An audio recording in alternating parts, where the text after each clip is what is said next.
Well, thank you for that. You haven't heard me yet. I am actually the pastor of Disaster, and it's good to have you here tonight. You know, our primary purpose as a church is to worship God, to witness, and to live God's Word, to disciple people to live God's Word. But behind the scenes, we have other things going on, and some of the things we have going on is being prepared for emergencies. Now, one of the emergencies that we can be a medical emergency on Sunday morning, and we've actually had a few. And so to take care of those medical emergencies, we have a medical team. And so if members of that medical team are here tonight, come on up and come up on stage. Let's welcome them.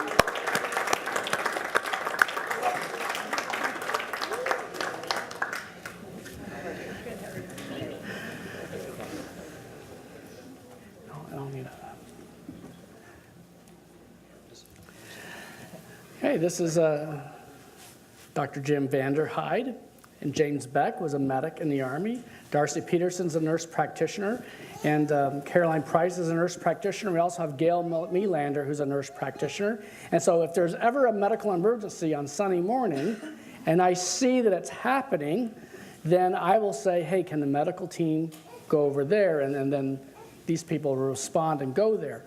If you happen to be an usher captain, you need to acquaint yourself with these team members, because these are the people you're going to call to attend to someone who's having an emergency or an episode. So, Jim, we have assembled or are assembling some equipment. So tell us a little bit about that. Sure. And what kind of things we have in the emergency medical kit. In the usher room, we now have a medical emergency first aid kit, and also we have purchased a automated external defibrillator, an AED. And this is to be used in case somebody goes into cardiac arrest. It also helps with CPR. The particular unit we have will actually tell you if you're doing CPR correctly. And so this is something new, and we would like to actually eventually train ushers and other people in the church to use this equipment and to be able to perform CPR along with the rest of us here. Okay. I thought you were going to say we were going to demonstrate it on someone tonight, but good. I'm glad he did. Yeah. Then I'd really be the pastor of Disaster. So these are your medical team. Let's give them a hand.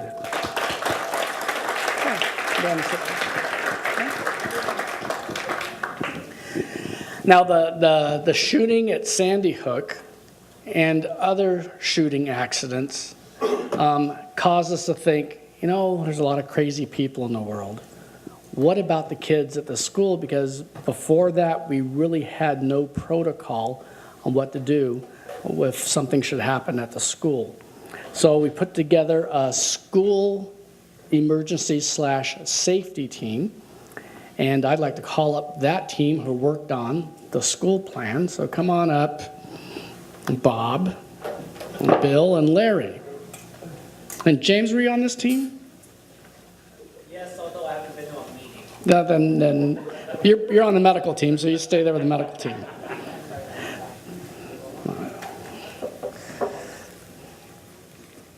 Now, what these guys all have in common is that they're former Anaheim PD.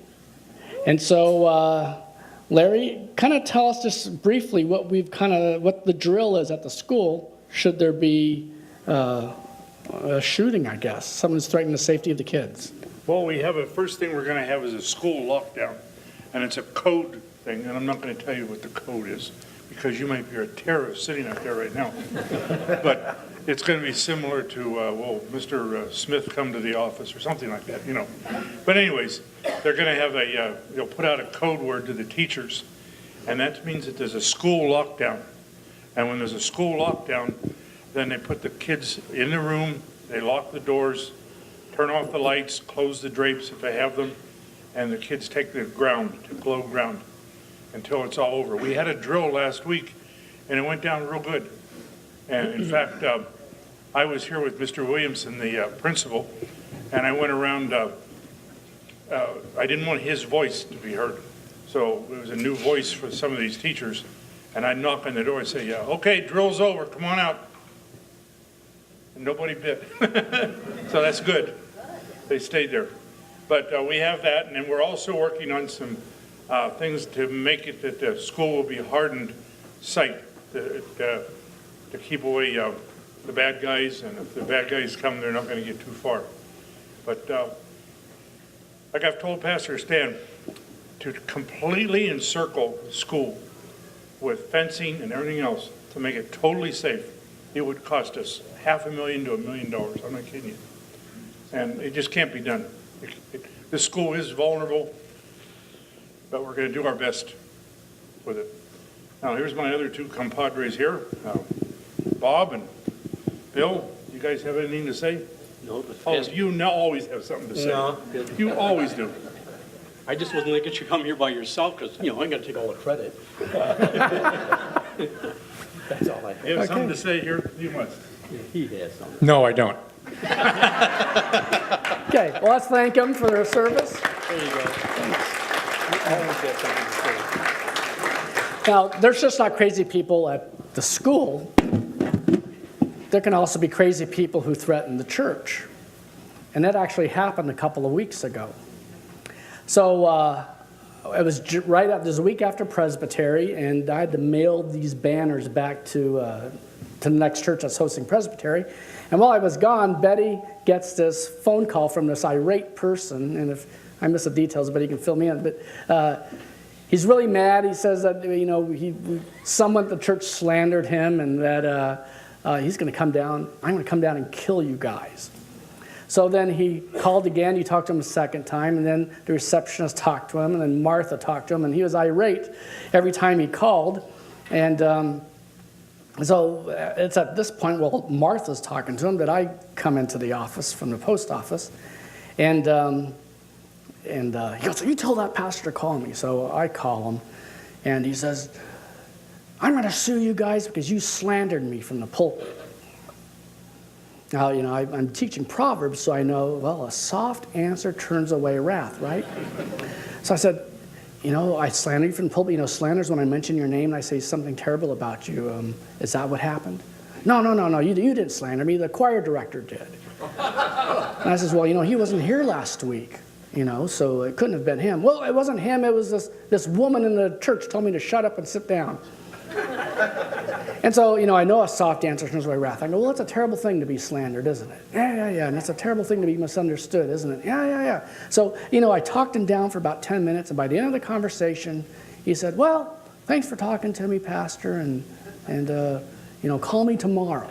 He said, I want to come in and see you right now. I go, no, you can't come see me right now. I have appointments, but I'll call you tomorrow, right? And so I hung up the phone, and then I called the police, right? Because, you just don't know who the crazy people are. And he had threatened Betty twice to kill her. And so the police came in, and we eventually got a name. But here's how it works out in the church. We not only have retired police officers, we have active duty police officers who attend our church. So they were called in advance and told what would happen. They were given a picture of the guy, and they were vigilant that Sunday morning, packing their weapons.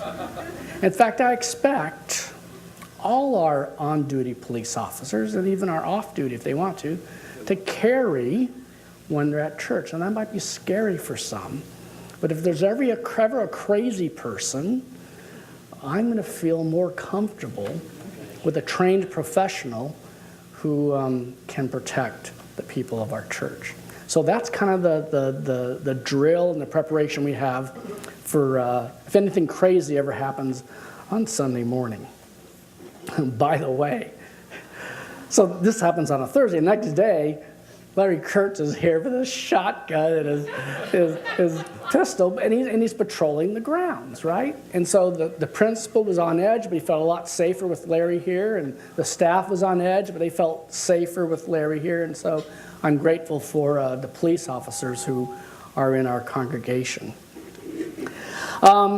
Earthquake. Let me talk a little bit of what would happen if there's the big one. And we expect the big one on the San Andreas Fault, that will generate about a 7.8 to an 8.0, and that's a big quake. I'm going to just pass about 3 of these to the table, Betty. First of all, that's going to shake, and it's going to shake for 2 minutes. That's a long time, right? If we just timed the 2 minutes right now, we'd be here a long time. You'd feel like, when is the shaking going to stop? What do you do if it starts to shake? Get underneath the table and put your, just guard your head underneath that table and grab onto it, because the table, as it shakes, will move. Just like those old electric football sets. Remember those vibrating football tables the guys used to have? We expect our structures to survive here at church, and I expect your structures to survive at home. Walls may come down, chimneys will come down, ceiling tiles will come down. Even when we have small earthquakes, our roof tiles fall off. And so that's what we expect to happen here at church. Also, if there's a big quake, expect the electricity to go out, expect the water supply to be interrupted, and expect that we don't have any natural gas. The San Andreas Fault runs from the border of Mexico through the Salton Sea, through Palm Springs, through Yucaipa, through the Cajon Pass, through Palmdale, Lancaster, through the Tejon Pass, and then all out Central California, through the coastal range. But our water crosses the San Andreas. Our electricity crosses the San Andreas. Our natural gas lines cross the San Andreas, and all the major roads into Southern California cross the San Andreas Fault. And so we're really going to be isolated for a while. And so we've made preparations here at the church and at the school because the police and the fire department have told us, don't count on us to help if there's a major quake. You're on your own for at least 3 days and probably longer. And so we have to be self-sufficient and prepared. And so what we've done here at church is we've created, we call it a Cert Team. Cert is Certified Emergency Response Team. And let's call up the Cert people. So come on up.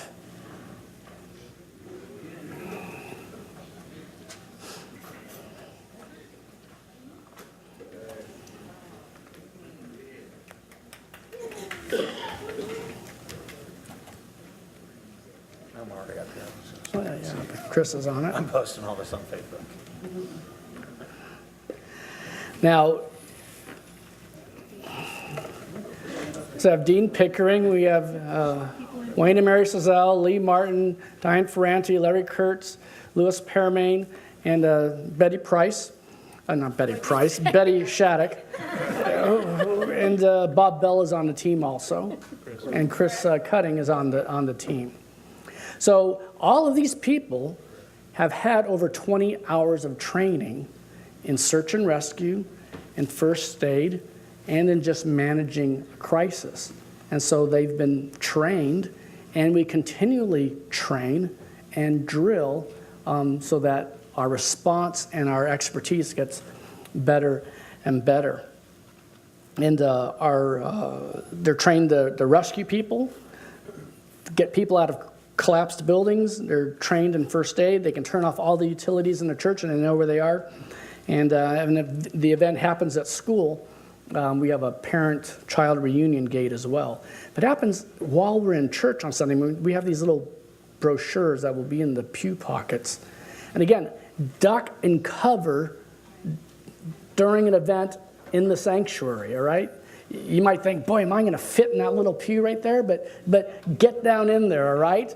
And if you can, and just pretend you're praying and get down low. I bet you would be, right? And I think the sanctuary is going to survive, but those lamps are big. So you might want to look, hey, where am I sitting this morning? All right? And when you exit through the sides, exit through the back, but don't exit through the center because the bell tower is right there and those tiles are going to be coming off. And so you don't want those falling on you because you'll survive the quake, but the tile could slip off and kill you. So that's what, and then stay away from the buildings and kind of just go out towards the lawn area. And the CERT team on Sunday mornings, normally when it's a school event, we congregate out in the field out there. But on Sunday mornings, the east lawn next to the sanctuary is our area, and then we will just send in teams to rescue people who might still be in the sanctuary. So, CERT team, anything to say? Anyone have anything to say about our CERT? We need more first aid people. Yeah, we need more people. I have a sign-up sheet on this table for people who are interested in CERT or in the medical team, and you can serve on both because we need medical people on the CERT team. What we need is people that have been in construction for some of the construction situations that we might face. And also ex-military people. Come on, you guys are ex-military or former police officers or firemen. That's what we need bad. We really need them.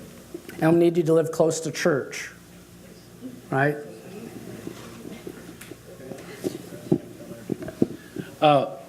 Villa Park had started a CERT program. Mary and I actually started it in 2003, and we had about 55 members.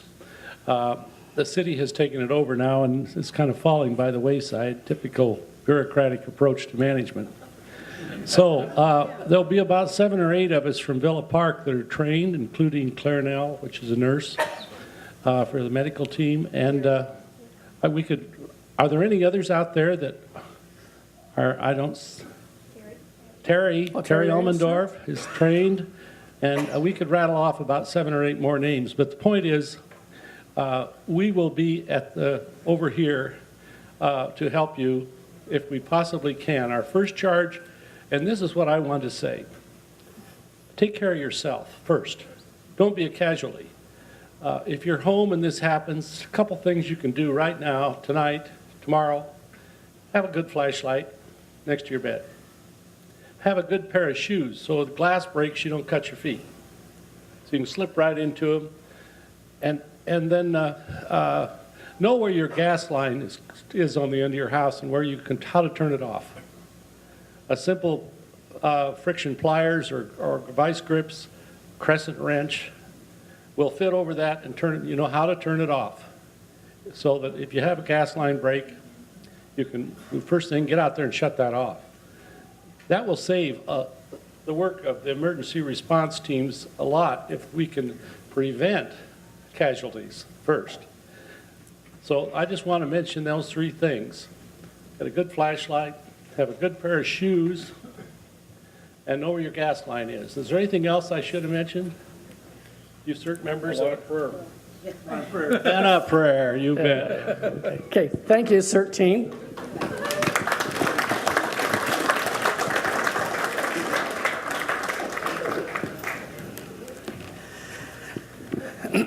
Now, radio communications are actually part of our emergency plan because when there's a quake, almost always the cell phone towers go out, so you don't have your cell phones.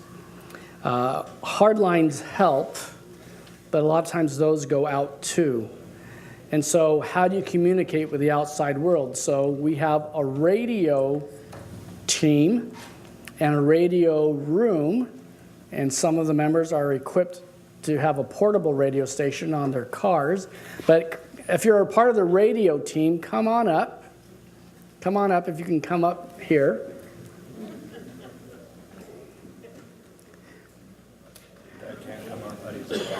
Doug's in the back. He's running things back there. Now, all of these people have studied and passed their ham radio test. And so on Monday nights at 6:30, we test our equipment by calling in and talking to each other. And if the electricity ever went out, our radios will still operate because it's solar powered. That charges a battery, and the battery runs the radio equipment, and it will run indefinitely. And so We have frequencies where we can talk to each other and where we can talk to the outside world and to emergency frequencies in the county of Orange. So we always know, like, hey, what roads are out, what hospitals are damaged, this and that. So this is part of the radio team.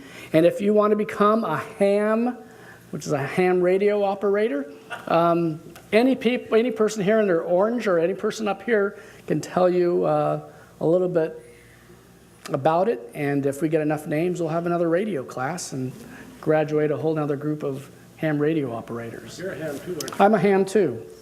Okay? So I could run the radio upstairs. And at the end of the night, if you go upstairs, that radio room is open if you want to take a look at it. And Chris, is your car? Yeah, we're going to have the radio room open after live streams, and my car, which you guys all passed on your way in, it's the Ford Escape with all the antennas and whatnot. I'll have that opened up too after the service. So if you guys want to see what a car install looks like, because I know in the case of my brother, who's also an amateur radio operator, his wife said, "No way are you sticking one of those things in my car." But you know what? I saw Nancy's hand go up, Stan. You better. But you know what? In my car, other than my 220 radio, yeah, I admit that one's kind of boxy, but my radio I use for the church actually doesn't take up any space in the car. It's actually mounted in the back, and you guys can look at that. It's just a little display that's up in the front of the car. It takes up no space. So Nancy, you can let Stan get something like that, and it's not going to be in your way. Nancy and I have little two-way radios that will span the distance if we're at high points from church to her work. Because, if cell phone towers are out, we can talk to each other. And they're like $20 for two radios, right? So anyway. And we've got like 17 people total that belong to our club. I know you guys see, if you count Doug in the back, can't forget Doug back there. There's 11 of us here tonight. There's another 6 people that aren't here. Joneses are still technically member Chris and Laura Jones, but of course they're in Texas. And we had a couple others that couldn't make it tonight, but yeah, it's a big group, and we're always open to welcome more people to join. Okay. Thank you, Hams.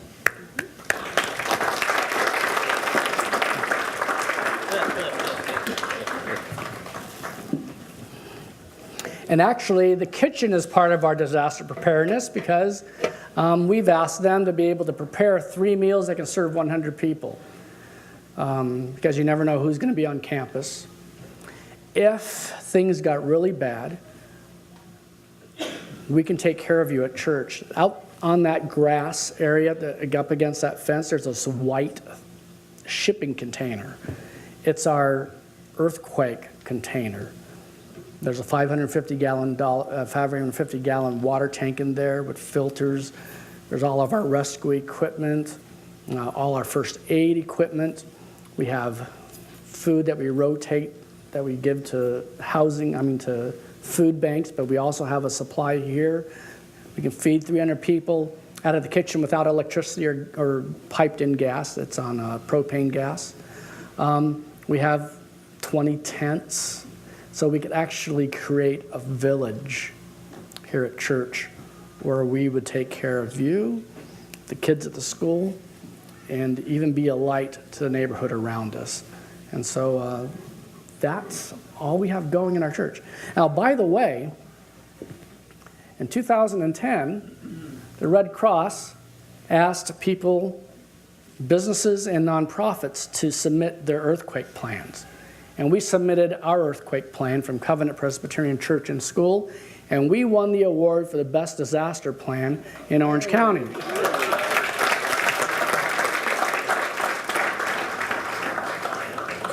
And so your church is prepared, but now are you? And just think, if the big one hits, the police and the fire department say, you're on your own. So now imagine life without water, and life without any grocery stores where you can get food, life without light, and life without electricity or gas to cook with. How are you going to get along? So I say you need enough to see it through at least a week. You have water for a week, you have food for a week, you have light for a week, and you can cook for a week. All right, do you guys have that at home? Okay. you need that, okay? Actually, I think it should be 2 weeks. Now, I've read the plans for the city of Orange and the city of Anaheim on how they're going to take care of their citizens. They say after 5 days, we hope to have the National Guard in. And what the National Guard is going to do is at the city high schools, so think of where your high schools are, and you won't have gasoline, right, because that runs on electricity, the pumps. They will have trucks that will give you a jug of water and MREs. You know what those are? These are freeze-dried, terribly tasting things. They're actually not that bad They're anymore. not that bad anymore. They're not as bad as even when I was in the military, and that was only 20 years ago. So you're going to get some MREs and a jug of water, and you'll have to wait in a line with about 2,000, 3,000 other people to get that. So walk to your high school, stand in line all day for a jug of water and some MREs. This is your government's plan for you, if the government can even pull it off. So I say just have a week, maybe 2 weeks of stuff in your house.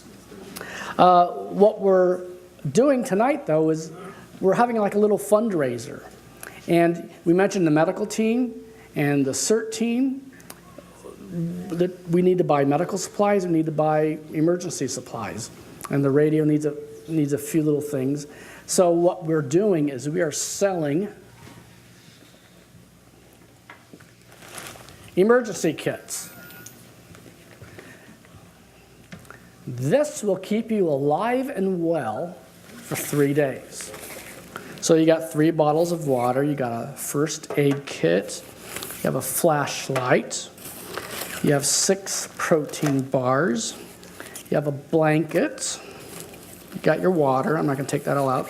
You have batteries for the flashlight, and you have these 10 towelettes, which serve to wash your hands, and also serves as toilet paper. And you would need that in an emergency too. Don't forget that in your emergency kit. So you can keep this near the exit at home. So if you need a bug out bag, grab it and go. My family, everyone has one in the trunk of their car because you may not be home when the big one hits. So this takes care of you while you're away from home. And we are selling them tonight for $18.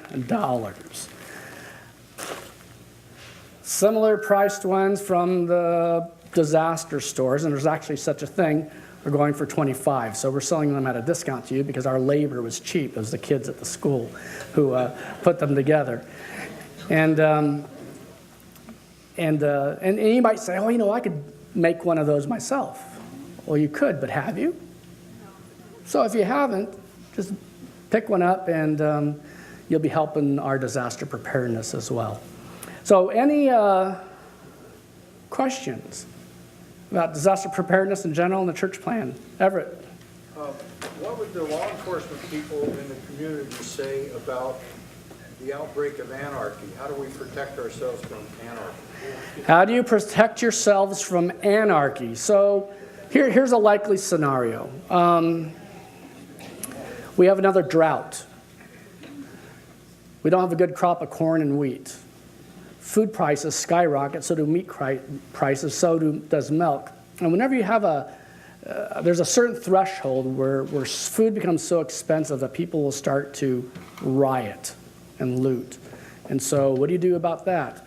I would have a supply of stuff in my house, you know, because if grocery stores become a dangerous place to be, you have food in your house. And also, whenever there's a disaster, there's always looting. It's universal. I was talking to a stockbroker from New York right after Hurricane Sandy, and I said, well, what did you do after the hurricane? Because he lived on Long Island. He said, I shipped my family inland, and I stayed at home with my shotgun because all around me, my neighbors were getting looted by roving gangs, but they didn't loot my house, right? Because there's easier pickings. So there's an argument for shotguns, right?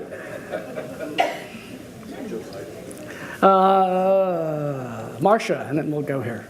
Okay, I want to know.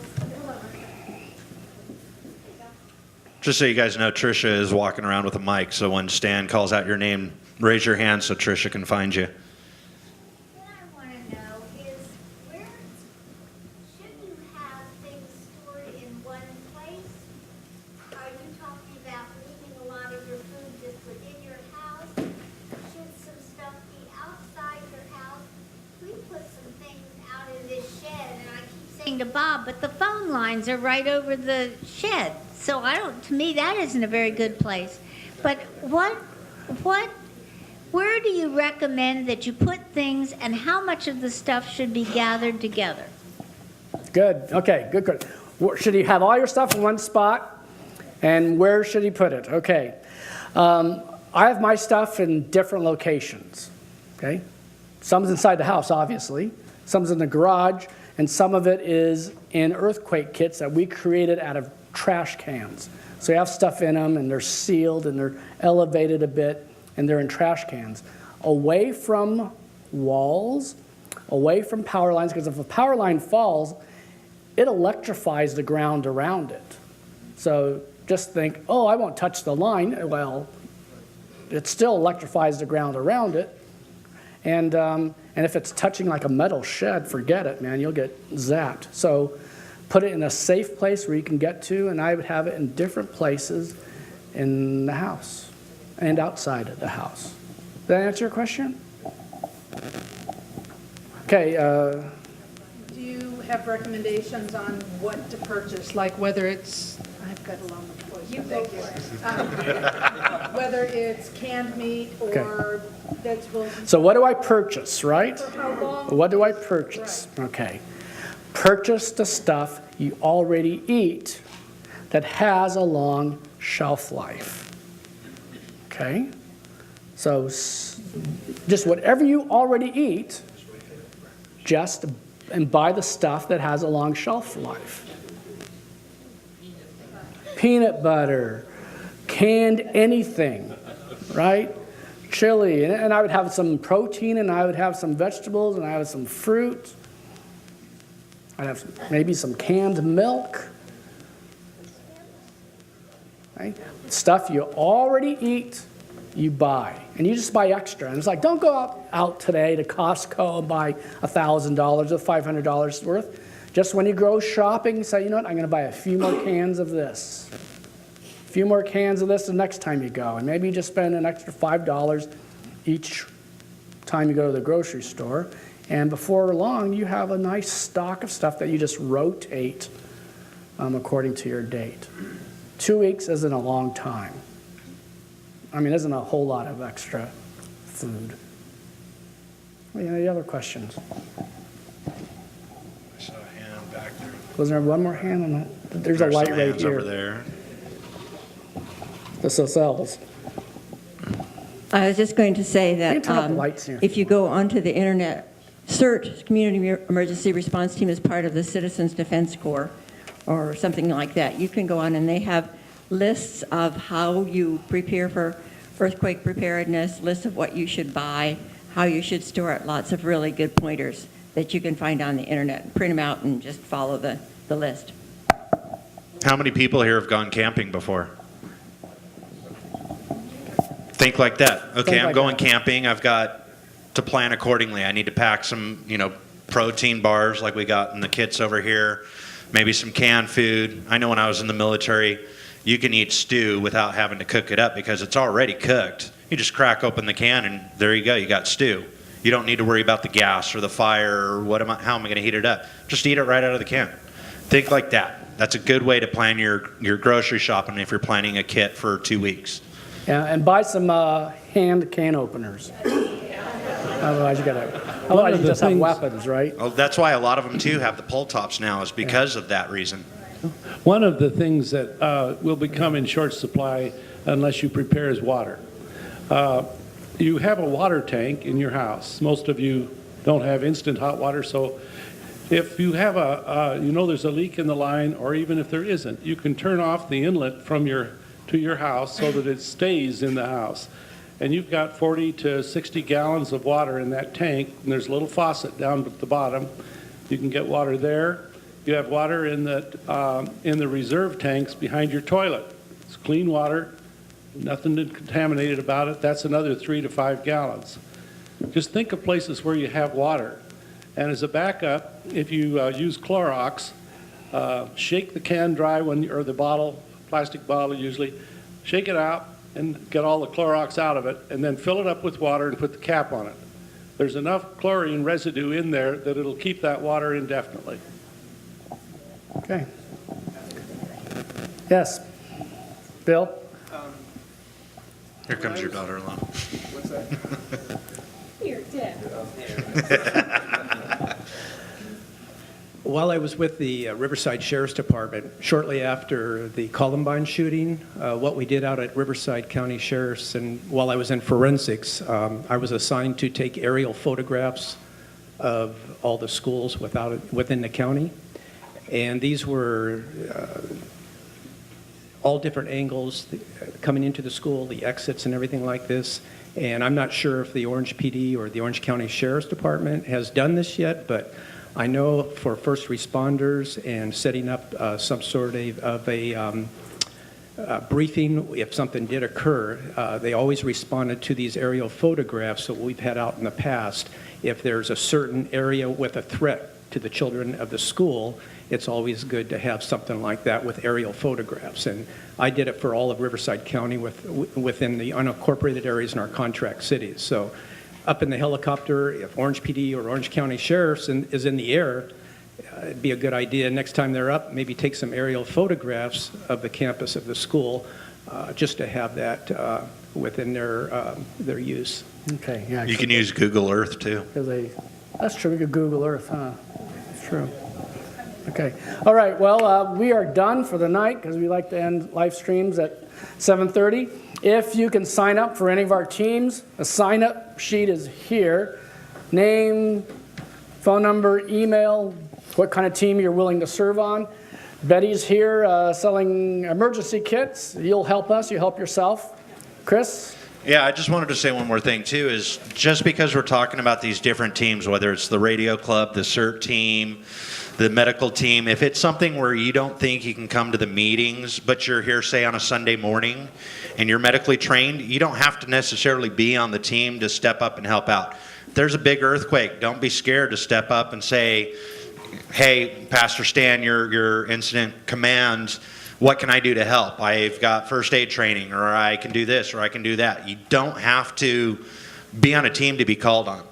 So, and keep that in mind, especially some of you parents that have kids that go to school here. You guys may be working 9-to-5 jobs, but you come rolling in to pick up your kids, and we had a big earthquake, and we've got kids missing. Step up and help out. Okay, we're done. Let me pray for you guys. Lord, you are our defense and our shield, and we trust in you. But you also tell us in your word, in the book of Proverbs, that it is the wise man who prepares for the day of disaster. And so, Lord, help us to do that. In Jesus' name, amen. Betty's over here. Let's turn on the lights so they can make change. And also, don't forget, we're going to go open up the radio room, and I'll have my vehicle open out in the parking lot if you guys want to go look at that as well.